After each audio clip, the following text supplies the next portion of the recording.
राधे राधे प्यारे भक्तों, स्वागत है आपका डिवाइन लव के इस पावन भक्ति कथा में। आज हम बात करेंगे उत्पत्रा एकादशी की, वह दिव्य तिथि जो केवल उपवास नहीं बल्कि आत्मिक अवचेतना का आरंभ है। प्रत्येक व्रत और उत्सव के पीछे धार्मिक के साथ साथ शारीरिक और मानसिक संतुलन की प्राप्ति का उद्देश्य भी निहित है, जिसका विवरण धर्मशास्त्रों में मिलता है। उत्पत्रा एकादशी का व्रत रोगों से लड़ने की आंतरिक शक्ति को जागृत करने का सशक्त माध्यम है। तो आइए विस्तार से जानते हैं इसके बारे में। वैज्ञानिक दृष्टि से देखा जाए तो एकादशी का समय विशेष महत्वपूर्ण होता है। इस तिथि के आसपास चंद्रमा की कलाओं में परिवर्तन होता है, जिससे शरीर और मन पर प्रभाव पड़ता है।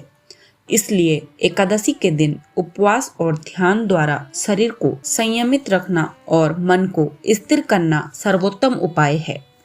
यह प्रक्रिया शरीर को विषम तत्वों से मुक्त करती है और मानसिक एकाग्रता को बढ़ाती है। शास्त्रों के अनुसार इस दिन अन्न का त्याग और उपवास करना अत्यंत फलदायी माना गया है। पद्य स्कंद और विष्णु धर्मोत्तर पुराण में उल्लेख है कि एकादशी व्रत के दौरान अन्न ग्रहण नहीं करना चाहिए। आयुर्वेद की दृष्टि से भी यह व्रत महत्वपूर्ण है। शरीर में होने वाले वात, पित्त और कफ के असंतुलन से ही अधिकांश रोग उत्पन्न होते हैं और उपवास इन त्रिदोषों को संतुलित करने में सहायक होता है।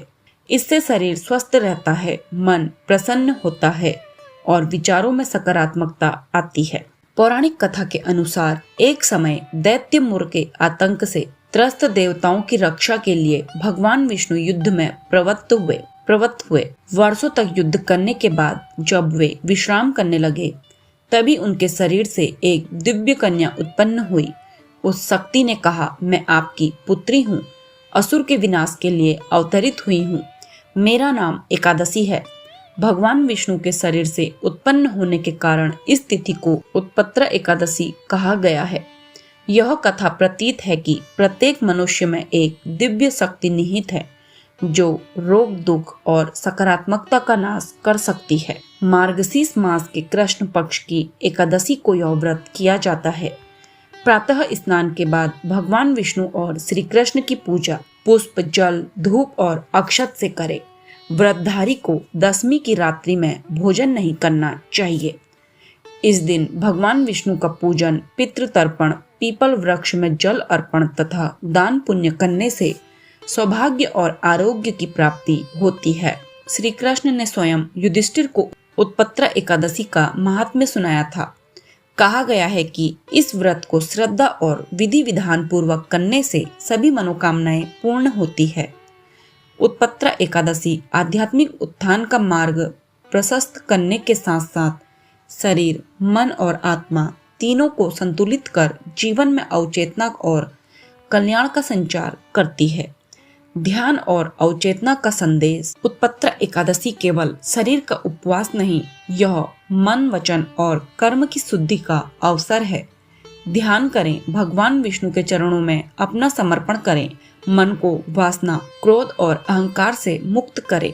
जब मन शांत होता है तभी जीवन में अवचेतना प्रवाहित होती है और यही इस तिथि का सच्चा संदेश है। भक्ति से जागृत हो ईश्वर चेतना। फल और लाभ। जो भक्त उत्पत्रा एकादशी का व्रत श्रद्धा से करता है, उसे वैकुंठ लोक की प्राप्ति होती है। उसके जीवन से संकट दूर होते हैं और मन में स्थिरता, शांति व दिव्य ऊर्जा का संचार होता है। यह एक ऐसी रात्रि है जब देवत्व आपके समीप होता है।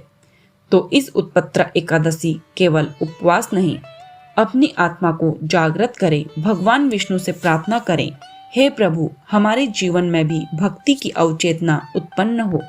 जय श्री हरि। हर हर विष्णु। राधे राधे।